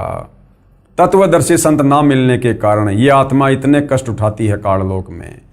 फिर आगे क्या बताया है पूज्य गुरुदेव भगवान ने, कोटि जन्म तू राजा कीन्या मिटी न मन की आशा, और भिक्षुक होकर दर दर हांड्या मिला न निर्गुण रासा। फिर क्या कष्ट उठाए हमने यहां पर काल के लोक में। सरलार्थ, हे मानव, आप जी ने काल ब्रह्म की कठिन से कठिन साधना की, वेदों को पढ़ा, वेदों को पढ़ के हमने निष्कर्ष निकाल लिया कि ये जो ओम नाम है ये ब्रह्म का है, यही परमात्मा, यही परमेश्वर है। था वो काल, उसकी प्राप्ति के लिए, मोक्ष के लिए ना जाने हमने कैसी कैसी कठिन साधनाएं की, घर छोड़ दिया, संपत्ति छोड़ दी, तत्व ज्ञान के अभाव में जंगलों में चले गए, गुफाओं में चले गए। हमने अपने शरीर की भी परवाह नहीं की, अपने शरीर को हमने एक जगह बैठकर तप करके नष्ट कर दिया, हमने उसको गला दिया, मिट्टी बन गया हमारा शरीर। भाई और बहनों, ये बातें बिल्कुल सत्य हैं, ये गलत नहीं हैं, लेकिन उसके बावजूद भी हमें परमात्मा नहीं मिला, क्योंकि हमारा भक्ति का मार्ग सही नहीं था, शास्त्रों के अनुसार नहीं था, हमें कोई तत्वदर्शी संत नहीं मिला, जिस कारण से हमने अपने शरीर की भी परवाह नहीं की, शरीर भी हमने गला दिए, नष्ट कर दिए कि हमें मोक्ष मिल जाए, हमें भगवान मिल जाए, हमारा जन्म मरण से छुटकारा हो जाए। ऐसी ऐसी कठिन साधनाएं, घोर साधनाएं आप और हमने युगों युगों की है, असंख्यों बार की है। आप जो एक छोटा सा वीडियो दिखाता हूं वर्तमान का। वर्तमान में हरियाणा में कोई गांव है, वहां पर शास्त्र विरुद्ध साधना कर रहा एक साधु है, जो मनमुखी साधना कर रहा है, पाखंड साधना कर रहा है, शास्त्रों के विरुद्ध साधना कर रहा है, हठ योग कर रहा है, तप कर रहा है, और पिछले 5 वर्षों से वो अपने पैरों पर खड़ा है, यानी जमीन से वो पैर नहीं हटाता 5 वर्षों से, और कह रहा है कि मैं 10 साल तक ये साधना करूंगा, और उसके बाद क्या होगा, उसके बाद मुझे शंकर जी के दर्शन होंगे, यानी जो भी उसका इष्ट देव है कि वो मुझे दर्शन देंगे। अगर उसने दर्शन दे भी दिए तो क्या मिलेगा भाई और बहनों, क्या मिलेगा? वो कह रहा कि मुझे 10 साल के बाद में ऐसी घोर साधना करने के बाद, आप ये वीडियो देखिए एक बार भाई और बहनों, इनके पैरों की क्या हालत हो रही है। अभी तो इनकी साधना 5 साल और बाकी है। 5 साल में इनके पैरों की क्या हालत होगी, हाथी जैसे पांव हो गए। इनके सेवक दिन रात इनके पांव में दवाई लगाते रहते हैं, तेल लगाते रहते हैं, पीड़ा बहुत ज्यादा हो रही है। और इस नादान को अपने शरीर की भी चिंता नहीं है कि इसमें कोई कीड़े पड़ जाएंगे, कोई मवाद पड़ जाएगी, पैर खराब हो जाएगा, कैंसर हो जाएगा, कोई परवाह नहीं कर रहा। ये ऐसे ही आप और हमने युगों युगों भाई और बहनों इस शरीर को ऐसे ही हमने कष्ट दिया है तत्व ज्ञान के अभाव में, ये सोचकर कि मुझे मोक्ष मिलेगा, मेरे इष्ट के दर्शन होंगे, लेकिन अंत में कुछ भी हाथ नहीं लगा। भिक्षुक होकर दर दर हांड्या, मिला ना निर्गुण राशा। निर्गुण राशा यानी वो मोक्ष वाला मार्ग नहीं मिला हमें। अभी तो इसकी 5 साल बाकी हैं इस साधना की, इस पाखंड पूजा की। और कह रहा कि मुझे 10 साल बाद जब मेरी साधना समाप्त होगी, मुझे मेरे इष्ट भगवान शंकर दर्शन देंगे। अब भाई और बहनों, अगर इस भाई को तत्व ज्ञान होता, सच्चा सतगुरु अगर इसके भाग्य में होता, और देखो वो वाणी बिल्कुल सत्य है कि सकल पदार्थ है जग माही, भाग बिना नर पावत नाही, कर्महीन नर पावत नाही। हरियाणा में ही परमपिता परमात्मा कबीर साहब सतगुरु रामपाल जी के रूप में आए हुए हैं, और ये भाई भी हरियाणा में ही है, फिर भी इसका मेल परमात्मा से नहीं हो रहा है, क्योंकि कर्महीन है, इसके भाग्य में परमात्मा नहीं है, मोक्ष नहीं है। और कह रहा जब मेरी साधना 10 साल पूरी हो जाएगी, मैं अपने इष्ट शंकर जी के दर्शन करूंगा। अब आप और हमें पता है भाई और बहनों, आज गुरुदेव ने हमारी आंखें खोल दी, वरना हमने भी असंख्य जन्म ऐसे डले ढोए शास्त्र विरुद्ध साधना करके। अब ये शंकर जी के 10 साल बाद दर्शन करके क्या प्राप्त कर लेगा? जब गीता जी हवाला दे रही है कि श्री कृष्ण उर्फ विष्णु, अर्थात ये तीनों भाई हैं ब्रह्मा विष्णु महेश, जब ये तीनों नाशवान हैं, जन्म और मरण में हैं, इनका भी मोक्ष नहीं है, तो उस शंकर का दर्शन करके ये क्या प्राप्त कर लेगा? रहना तो जन्म मरण में है, लक 84 में है। और अगर इसको तत्वदर्शी संत मिला होता तो इसको ज्ञान होता कि मैं तो केवल 10 साल ऐसी कठिन साधना करके, जो शास्त्रों के विरुद्ध है, केवल शंकर जी के दर्शन ही मात्र कर पाऊंगा। अरे शंकर जी की धर्म पत्नी पार्वती, वो तो सदा उसके दर्शन किया करती थी, उसकी अर्धांगिनी थी, उसके साथ रहा करती थी। वो भी हर बार जन्म रही थी, मर रही थी, उसका भी मोक्ष नहीं हो रहा था। 108वें जन्म में नारद जी ने आकर उसको बताया कि शंकर जी के गले में जो रुंड माला है ना, ये तेरे शीश हैं, तेरे मरने के बाद ये तेरे से इतना प्रेम करते हैं, मरने के बाद, और ये तेरा रुंड काटकर धागे में डालकर और अपनी माला बनाकर गले में पहनते हैं। तो पार्वती ने कहा कि ये क्या चक्कर है? तो नारद ने कहा कि माताजी तेरा मोक्ष नहीं हुआ, तुझे वो अमर मंत्र प्राप्त नहीं है, जिस अमर मंत्र को प्राप्त करके तेरी उम्र भी शंकर जी के जितनी हो जाएगी। यानी तू उस समय तक नहीं मरेगी जब तक भगवान शंकर नहीं मरेंगे। मरना अंत में दोनों को है। तो अगर इस भाई को अगर वास्तव में तत्व ज्ञान होता, सच्चे सतगुरु की शरण में होता, तो ये शास्त्र विरुद्ध साधना नहीं करता, अपने शरीर को बेवजह ये कष्ट नहीं देता। क्या करेगा 10 साल बाद में शंकर जी के 2-4 सेकंड के लिए दर्शन करके? अरे शंकर जी के दर्शन करने उनकी फोटो में कर लो। तो देख लो भाई और बहनों, आप और हमारे ऊपर पूज्य गुरुदेव भगवान ने कितनी बड़ी असीम रजा की है। हमें परमेश्वर ने किस प्रकार से भक्ति और भगवान के नाम पर भ्रम ने भटकने से बचा लिया। तो ऐसे भाई और बहनों, आप और हमने अनंत बार इस परमात्मा की प्राप्ति के लिए शास्त्र विरुद्ध साधना करके इसी प्रकार अपने शरीर को कष्ट दिया है, नष्ट कर दिया। अपने शरीर की भी हमने परवाह नहीं की, लेकिन हमें परमात्मा के दर्शन तक नहीं हुए। और आज साक्षात वो परमात्मा सशरीर धरती पर प्रकट है। आज भी यदि हम मौका चूक जाएंगे, उनको ना पहचान कर, उनको परमेश्वर ना मानकर अगर हमने गफलत कर दी, उनके द्वारा दी गई भक्ति साधना में कोई त्रुटि कर दी, मर्यादाओं में कोई त्रुटि कर दी, भक्ति भाव में कोई त्रुटि कर दी, और यदि हमारे किसी भी कर्म और क्रिया से यदि गुरुदेव भगवान नाराज हो गए, फिर हम इसी प्रकार से जन्म और मरण में और ये कष्ट भोगेंगे।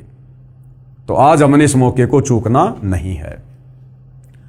तो क्या कहा जा रहा कि हे मानव, आप जिन्हें काल ब्रह्म की कठिन से कठिन साधना की, घर त्याग कर जंगल में निवास किया, फिर भिक्षा प्राप्ति के लिए गांव व नगर में घर घर के द्वार पर हंड्या अर्थात घूमा। जंगल में साधनारत साधक निकट के गांव या शहर में जाता है। एक घर से भिक्षा पूरी नहीं मिलती तो अन्य घरों से भोजन लेकर जंगल में चला जाता है। कभी कभी तो साधक यानी भगत एक दिन भिक्षा मांग कर लाते हैं, उसी से 2-3 दिन निर्वाह करते हैं। रोटियों को पतले कपड़े, रुमाल जैसे कपड़े को छालना कहते हैं, छालने में लपेटकर पेड़ की टहनियों से बांध देते थे। वे रोटियां सूख जाती थी, उनको पानी में भिगोकर नरम करके खाते थे। वे प्रतिदिन भिक्षा मांगने जाने में जो समय व्यर्थ होता था, उसकी बचत करके उस समय को काल ब्रह्म की साधना में लगाते थे। कितनी महत्वपूर्ण बात है भाइयों और बहनों। जो साधक सतयुग त्रेता द्वापर में आप और हम ही थे भाइयों और बहनों, जो परमात्मा प्राप्ति के लिए भटक रहे थे, और हम उस समय इतना भी समय व्यर्थ में गंवाना उचित नहीं मानते थे कि क्या पता भगवान नाराज हो जाए। जितनी भक्ति कमाई कर सकते हैं कर लो, इस शरीर का कोई भरोसा नहीं। ये सोचकर आप और हम उन युगों में गांव में जाते थे, 2, 4, 5, 10 रोटियां मिलती थी, लेकर आते थे, थोड़ा बहुत खाते थे, बाकी रोटियों को पेड़ से टांग देते थे, सूख जाती थी वो, और उन्हीं रोटियों को पानी में भिगो भिगो के नरम करके खाते थे। हर दिन गांव नहीं जाते थे भिक्षा लेने, ये सोचकर कि गांव में जाऊंगा आऊंगा 2 घंटे का मेरा समय बर्बाद होगा। तो सोचो भाई और बहनों, वर्तमान में तो हमें वास्तव में शास्त्र अनुकूल साधना मिली है, मोक्ष का मार्ग मिला है। इस समय आप और हमारे समय और श्वासों की कितनी कीमत है। इसलिए गुरुदेव भगवान कहते हैं कि ज्यादा से ज्यादा समय अपने परमेश्वर की भक्ति को दो, सेवा को दो, सुमरण को दो, सत्संग को दो। व्यर्थ में इधर उधर घूमना फिरना, व्यर्थ की बातें करना, बात बात में रिश्तेदारियों में जाना, घूमने फिरने जाना, ये भगत को शोभा नहीं देता है। अब भगत ने तो समय का सदुपयोग करने के लिए, अपनी रोजी रोटी के लिए पहले जहां हम 10-10, 12-12 घंटे काम करते थे, हमने उसको भी सीमित कर देना चाहिए। क्योंकि जब हमारे खर्चे सीमित हो गए तो हमारा काम धंधा भी सीमित हो जाना चाहिए। और अब तो हम सतगुरु की शरण में हैं, जिस भगवान ने हमारे को करने के लिए भजन दिया है और खाने के लिए भोजन भी देगा, भूखा नहीं रखेगा। तो अब आप और हमारे समय और श्वासों की कितनी कीमत है, ये हमें समझ में आ जानी चाहिए। छालने में लपेटकर वृक्ष की टहनियों से बांध देते थे। वे रोटियां सूख जाती हैं, उनको पानी में भिगोकर नरम करके खाते थे। वे प्रतिदिन भिक्षा मांगने जाने में जो समय व्यर्थ होता था, उसकी बचत करके उस समय को काल ब्रह्म की साधना में लगाते थे। भावार्थ है कि जन्म मरण से छुटकारा पाने के लिए अर्थात पूर्ण मोक्ष प्राप्ति के लिए वेदों में वर्णित विधि तथा लोक वेद से घोर तप करते थे। उनको तत्वदर्शी संत न मिलने के कारण निर्गुण राशा अर्थात गुप्त ज्ञान, जिसे तत्व ज्ञान कहते हैं, जो आज आप और हमें प्राप्त है, वह नहीं मिला। क्योंकि यजुर्वेद अध्याय 40 मंत्र 10 में तथा चारों वेदों का सारांश रूप श्रीमद् भगवत गीता अध्याय 4 श्लोक 32 तथा 34 में कहा है कि जो यज्ञों अर्थात धार्मिक अनुष्ठानों का विस्तृत ज्ञान स्वयं सच्चिदानंद घन ब्रह्म अर्थात कबीर परमेश्वर अर्थात परम अक्षर ब्रह्म अपने मुख कमल से बोलकर सुनाता है, वह तत्व ज्ञान अर्थात सूक्ष्म वेद है। गीता ज्ञानदाता ब्रह्म ने कहा है कि उस तत्व ज्ञान को जिस तत्व ज्ञान को कबीर परमात्मा स्वयं धरती पर प्रकट होकर अपने मुख कमल से कबीर वाणी द्वारा बोलता है, तू तत्व ज्ञानियों के पास जाकर समझ। गीता ज्ञानदाता कहता है कि अर्जुन, वो ज्ञान मेरे पास भी नहीं है, वो पूर्ण मोक्ष वाला ज्ञान, वो तत्व ज्ञान, वो मेरे पास में भी नहीं है। उस ज्ञान को, जिस ज्ञान को परमात्मा सतलोक से चलकर धरती पर प्रकट होकर अपने मुख कमल से बोलता है, चारों युगों में कबीर परमात्मा जी आते हैं।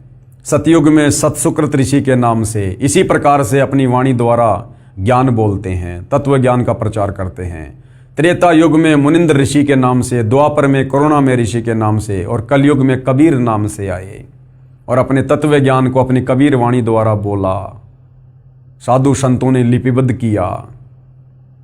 कह रहे उस ज्ञान को जो तत्व ज्ञान है उसको तू तत्व ज्ञानियों के पास जाकर समझ, यानी किसी तत्वदर्शी संत के पास जाकर समझ।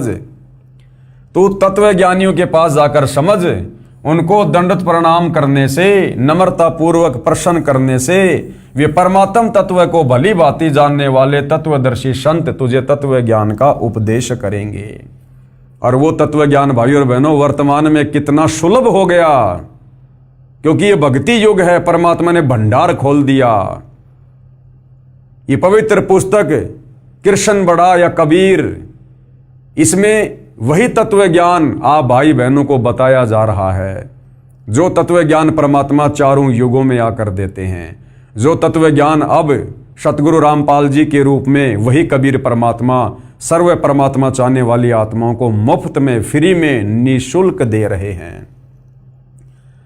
तुझे तत्व ज्ञान का उपदेश करेंगे। इससे सिद्ध हुआ कि तत्व ज्ञान ना वेदों में है। अगर वेदों में तत्व ज्ञान होता तो गीता जी में होता, क्योंकि गीता जी चारों वेदों का सार है।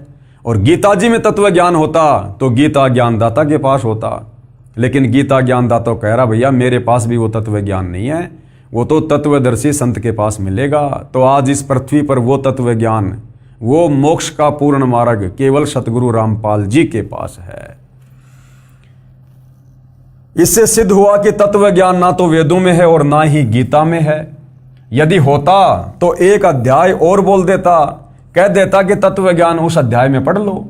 संत गरीबदास जी ने मन के बहाने मानव शरीरधारी प्राणियों को समझाया है कि वह निर्गुण राशा अर्थात तत्व ज्ञान ना मिलने के कारण काल ब्रह्म की साधना करके आप जी करोड़ों जन्मों में राजा बने।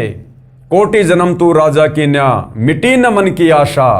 फिर भी मन की इच्छा समाप्त नहीं हुई, क्योंकि राजा सोचता है कि स्वर्ग में सुख है, यहां राज में कोई सुख चैन नहीं है, शांति नहीं है। निर्गुण राशा का क्या भावार्थ है, क्या बता रहे हैं पूज्य गुरुदेव भगवान। निर्गुण का अर्थ है कि वह वस्तु तो है परंतु उसका लाभ नहीं मिल रहा। यानी वस्तु तो है लेकिन उसका लाभ नहीं मिल रहा, उसको कहते हैं निर्गुण। जैसे आसमान में बादल हैं, हमें दिखाई दे रहे हैं, यदि बादल से बरसात नहीं हो रही है तो हमें उसका कोई लाभ नहीं है। जैसे आम का बीज है, उस आम के बीज में आम है हमें पता है, लेकिन उस बीज को खाने से आम का स्वाद नहीं आएगा, उसकी विधि है। अर्थात इसी प्रकार भगवान सर्वत्र है, लेकिन भगवान को प्राप्त करने की, उसके लोक को प्राप्त करने की एक विधि, एक साधना है, वो तत्वदर्शी संत ही बताता है। निर्गुण राशा का भावार्थ, निर्गुण का अर्थ है कि वह वस्तु तो है परंतु उसका लाभ नहीं मिल रहा। वृक्ष के बीज में फल तथा वृक्ष निर्गुण रूप में है, यानी बीज के अंदर फल भी है और पेड़ भी है। उस बीज को मिट्टी में बीज कर सिंचाई करके वह सरगुण वस्तु वृक्ष को फल प्राप्त की जाती है। ये ज्ञान ना होने से आम के फल व छाया से वंचित रह जाते हैं। राशा का मतलब होता झंझट अर्थात उलझा हुआ कार्य।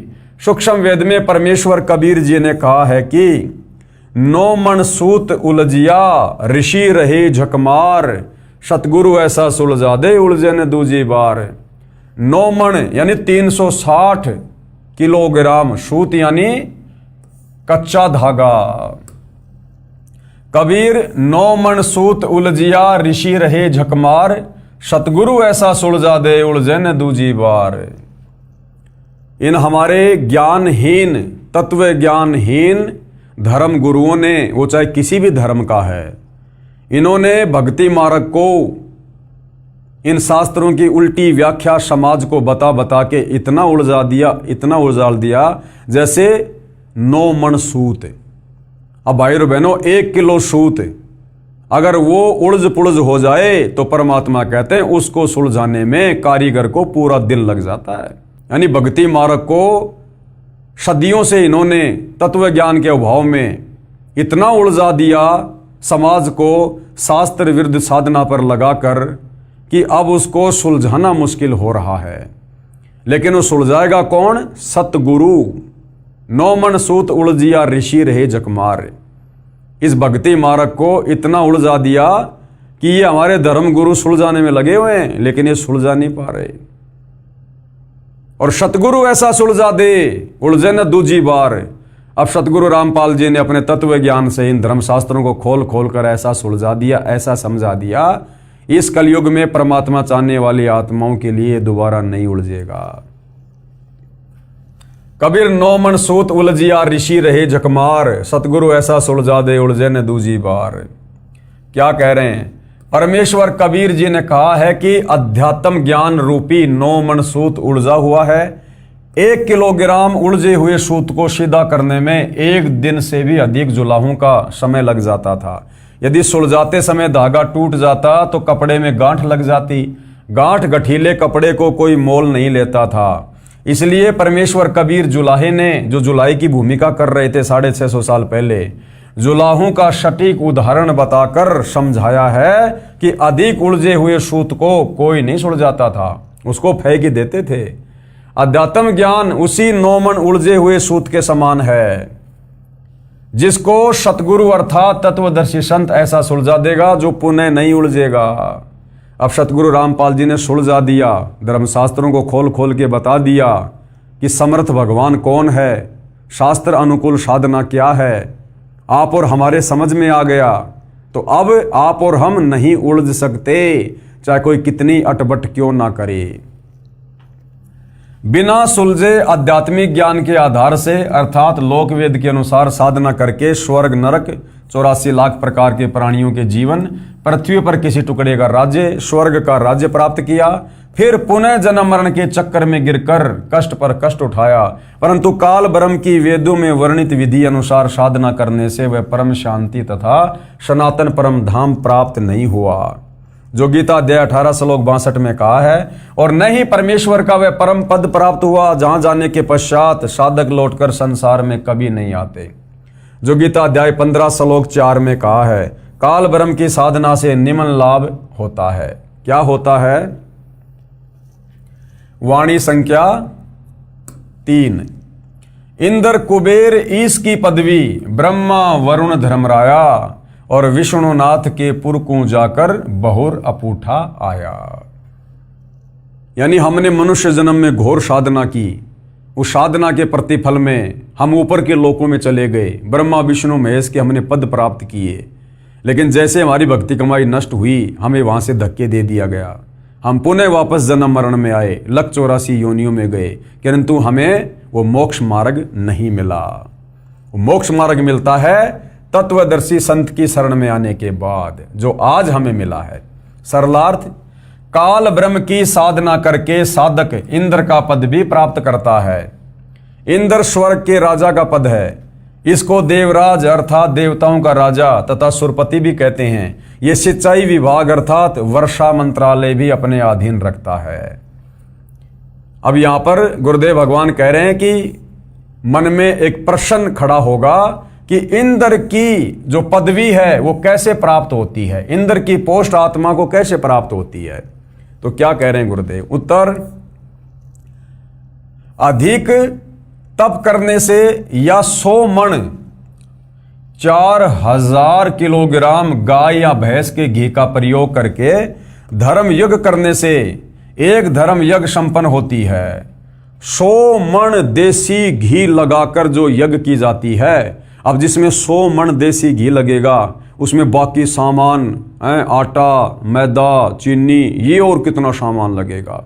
100 मण देसी घी यानी 4000 किलोग्राम देसी घी से जो यज्ञ की जाती है, एक यज्ञ ऐसी 100 यज्ञ करनी पड़ती है, और एक भी यज्ञ खंडित नहीं होनी चाहिए।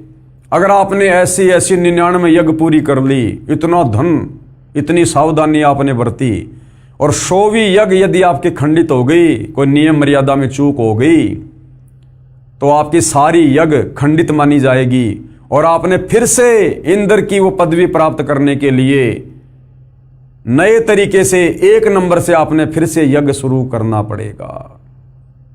तब कहीं जाकर 100 यज्ञ संपूर्ण होने पर इंद्र की पोस्ट मिलती है। अधिक तप करने से या 100 मण यानी 4000 किलोग्राम गाय भैंस के घी का प्रयोग करके धर्म यज्ञ करने से एक धर्म यज्ञ संपन्न होती है। ऐसी 100 धर्म यज्ञ निर्विघ्न करने से इंद्र की पदवी साधक प्राप्त करता है। तप या यज्ञ के दौरान यज्ञ या तप की मर्यादा भंग हो जाती है तो नए सिरे से यज्ञ तथा तप करना पड़ता है। सफल होने पर ही इंद्र की पदवी प्राप्त होती है। इस प्रकार इंद्र की पदवी प्राप्त होती है। अब सोचो भाई और बहनों, सोचिए यदि हमें ये परमपिता परमेश्वर ना मिलते, गुरुदेव भगवान, और यदि हमें ये वास्तविक शास्त्र अनुकूल भक्ति ना देते, हम भला कैसे यहां से बाहर निकल सकते थे, कैसे हमारा मोक्ष हो सकता था। जब इस काल के लोक में और देवताओं के राजा इंद्र की पोस्ट प्राप्त करने के लिए इतनी कठिन साधना, ऐसा यज्ञ, और तब कहीं जाकर क्या मिलता है, इंद्र की पदवी, और इंद्र का पद भोगने के बाद फिर वो आत्मा गधा बनती है। तो सोचो भाई और बहनों, सतलोक जाने के लिए हमने क्या कुछ कुर्बानी देनी पड़ेगी। इस प्रकार की भक्ति करके तो हम लाख जन्म भी सतलोक नहीं जा सकते। इसलिए परमेश्वर ने आज हमें वो शास्त्र अनुकूल भक्ति मार्ग दिया है जिसमें थोड़ी सी भक्ति से यदि मर्यादा में रहकर की जाए, गुरु को परमात्मा मानकर, तो थोड़ी सी भक्ति से आप और हम ढेर सारे भक्ति के धनी बन जाते हैं।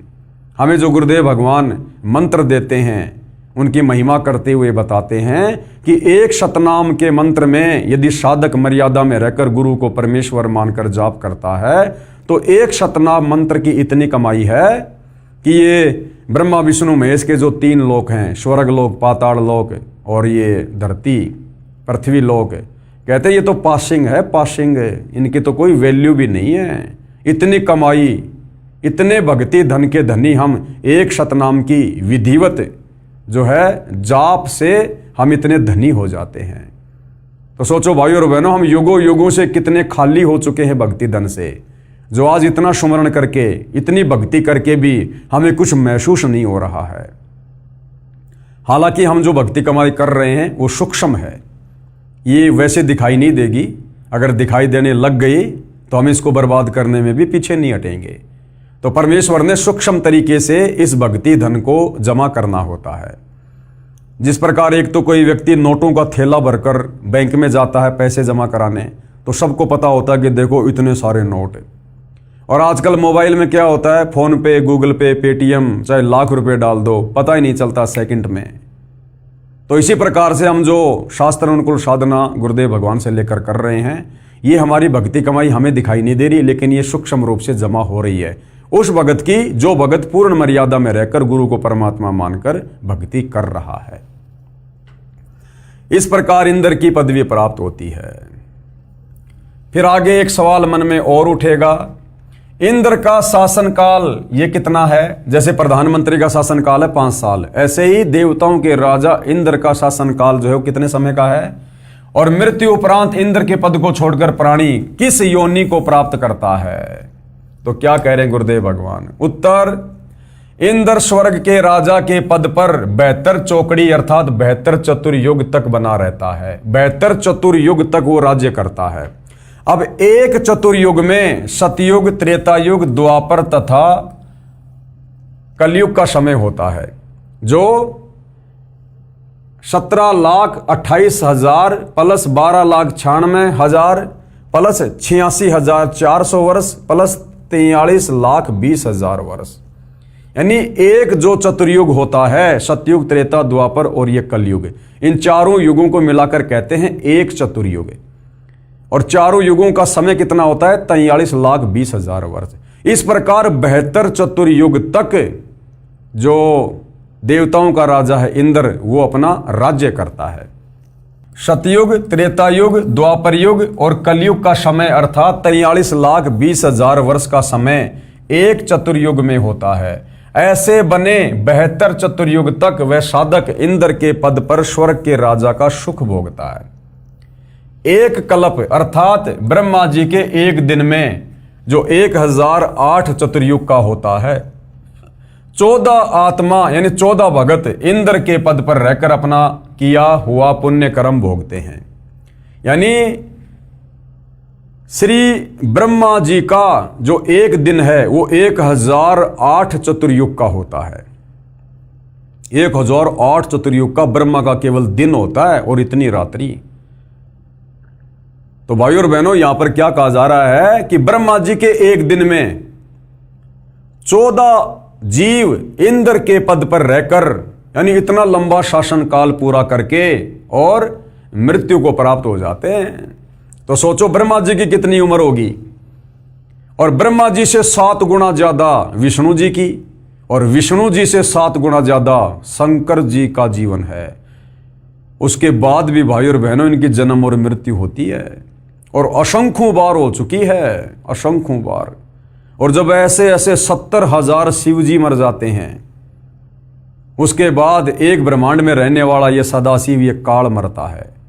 और जब ये काल मरता है तो अक्षर पुरुष का एक युग होता है, और ऐसे ऐसे 1000 युग का दिन और 1000 युग की रात्रि अक्षर पुरुष की है।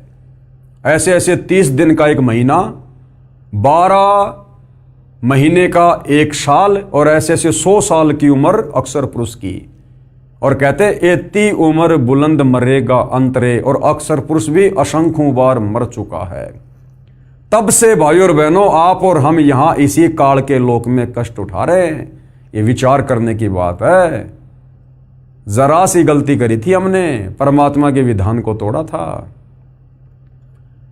जब काल तप कर रहा था तो हमने अपने परमपिता परमात्मा से आस्था हटा के, यानी उनकी भक्ति से मन हटा के कर रहे थे, लेकिन ऊपरले मन से। लेकिन हम विशेष कशक के साथ में इस काल को चाहने लगे जब यह तप कर रहा था, इसके झांसे में आ गए। और बीच बीच में हमें परमेश्वर जी ने, कबीर जी ने, गुरुदेव भगवान ने बहुत समझाया, आकाशवाणी की कि बच्चों इस नादान की नादानी को मत देखो, ये अपना कर्म फोड़ रहा है, तुम्हें सारे सुख प्राप्त हैं, क्यों इसके चक्कर में पड़ रहे हो, दुखी हो जाओगे। हम ऊपर से तो सावधान हो जाते कि ठीक है पिताजी अब की बार नहीं करेंगे, लेकिन फिर हमारे मन में उसके प्रति वही चाहत है। यानी परमात्मा से आस्था हटाकर हमने एक जीव के ऊपर आस्था लगाई, हमने अपने परमात्मा के वचन को तोड़ा, और उसकी हमने कितनी सख्त और कितनी लंबी सजा पाई। आज भी हम जेल में ही हैं, सतलोक नहीं गए अभी भी हम जेल में ही हैं। तो सोचो भाई और बहनों, आज स्वयं वो कबीर परमात्मा फिर से आप और हम पर दया करके इस पृथ्वी पर प्रकट है सतगुरु रामपाल जी के रूप में। और आज फिर से उन्होंने हमें भक्ति दे दी जो भक्ति हम सतलोक में करते थे, और आज हमें फिर से वही मर्यादा दे दी जो मर्यादा सतलोक में थी। आज यदि हमने फिर से उनके किसी भी वचन को तोड़ दिया, किसी भी मर्यादा को तोड़ दिया, तो सोचो भाई और बहनों फिर हमारे साथ में क्या बनेगी। ये दूसरा मौका दिया परमात्मा ने, और कहते हैं जीवन में 2 मौके और एक बाल पर 2 छक्के ये किसी भाग्यवान को मिलते हैं। तो ये आप और हमारा दूसरा और अंतिम मौका है। अगर ये मौका चूक गए तो सोचो फिर हम और कितने लंबे समय के लिए यहां पर जन्म और मरण का कष्ट भोगेंगे। तो ये विचारणीय विषय है भाई और बहनों। और इंद्र के उस पद को भोगकर वो प्राणी गधे का जीवन प्राप्त करता है। यानी इंद्र का पद भोगकर फिर वो आत्मा क्या बनता है, 184 योनि में सीधा गधे की योनि प्राप्त करता है। तो भाड़ में जाए ऐसा सुख जिस सुख को भोगने के बाद गधा बनना पड़े। वो 72 चतुर्युगी इंद्र का सुख एक गधे के जीवन में काल निकाल देता है। अब भाई और बहनों, इस संवाद को, इस सत्य कथा को जो अभी अभी आपको सतगुरु रामपाल जी ने मौखिक बताई कि देवताओं के राजा इंद्र का पद प्राप्त करने के लिए साधक को कितना कठिन तप करना पड़ता है, या फिर 100 मण देसी घी की 100 यज्ञ करनी पड़ती हैं, तब जाकर इंद्र की पोस्ट मिलती है। और इंद्र की पोस्ट प्राप्त करके वो 72 चतुर्युगी, यानी इतने समय वो वहाँ पर शासनकाल करता है 72 चतुर्युग तक। और जब उसका शासनकाल समाप्त हो जाता है उसके बाद वो सीधा लक 84 योनि में गधे की योनि से अपना नया जीवन शुरू करता है। अब ये सत्य कथा है, अमर कथा है। मामला चल रहा है जनता की अदालत में, और अदालत में कोई भी बात जो होती है वो परमाणु के साथ में रखी जाती है, सबूतों के साथ में। तो अब कबीर जी के वकील सतगुरु रामपाल जी कबीर जी को समर्थ परमात्मा साबित करते हुए, उनकी भक्ति को सर्वश्रेष्ठ भक्ति साबित करते हुए, और श्री कृष्ण जी अर्थात विष्णु जी की भक्ति को शास्त्र विरुद्ध साधना घोषित करते हुए जनता की अदालत में, जनता के सामने अब जो प्रमाण पेश करेंगे वो है हमारे हिंदू धर्म का शास्त्र मार्कंडे पुराण। ये कथा जो कि त्यों मार्कंडे पुराण में लिखी हुई है, जो हिंदू धर्म को शिरोधार्य है। उसके बाद हमने मानना पड़ेगा कि इस काल के लोक में हम किस प्रकार से इंद्र की पदवी प्राप्त करके भी, ब्रह्मा विष्णु महेश की पदवी प्राप्त करके भी, आज तो हम ये सोच रहे हैं यदि हम श्री ब्रह्मा विष्णु महेश की भक्ति कर लेंगे तो हमारी मुक्ति हो जाएगी, मोक्ष हो जाएगा। और गुरुदेव भगवान साबित करेंगे कि इंद्र की पोस्ट प्राप्त करके भी, देव पद प्राप्त करके भी, इस काल के विधान अनुसार हम फिर वापस लक 84 योनि में जाते हैं, गधे कुत्ते सुअर बनते हैं, कर्म भोगते हैं।